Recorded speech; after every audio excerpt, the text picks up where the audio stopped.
Gasparilla is a tradition that literally began in 1904 with the ideas of a society editor from the Tampa Tribune and some of Tampa's best-known citizens at the time. Yeah, and it's actually grown into a celebration that lasts for a month long.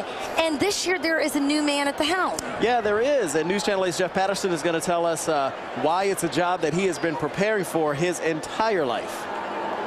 It's a celebration that's been going on for generations.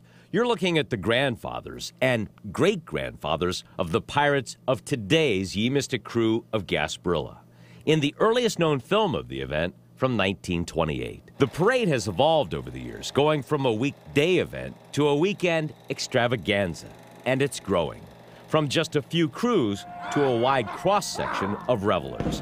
Planning it is no easy task. I guess you could say I lucked into just my dream job. Don Barnes is the new executive officer of Ye Mystic crew of Gasparilla, taking over the helm from master parade organizer Jim Tarbett, who passed away just before last year's big event.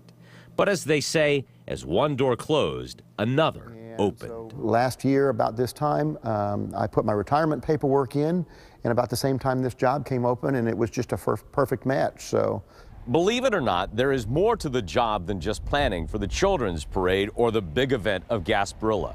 Don Barnes has a full-time job with Ye Mystic crew of Gasparilla, and for that job, he is uniquely qualified. Barnes grew up in New Orleans, where his father worked as a TV meteorologist. Growing up in New Orleans taught him a lot about big parades and big events.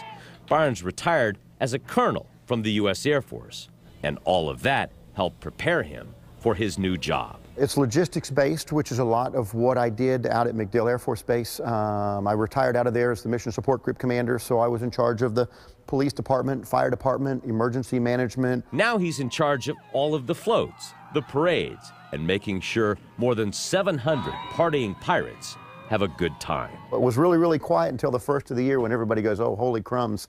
Now all of a sudden it's time for parade season. This year, along with the new executive officer, a new float will hit the parade route. The pirates will ride up top. They can also get down into this area here. There'll be storage for their throw items. 6 months ago, Don Barnes says this was just wheels and I-beams. This one's also going to be complete with smoke-making equipment, so you'll see smoke come out of it. The new float has been transformed into a creative masterpiece, and hopefully the new float and new executive officer will serve the crew well for some time to come.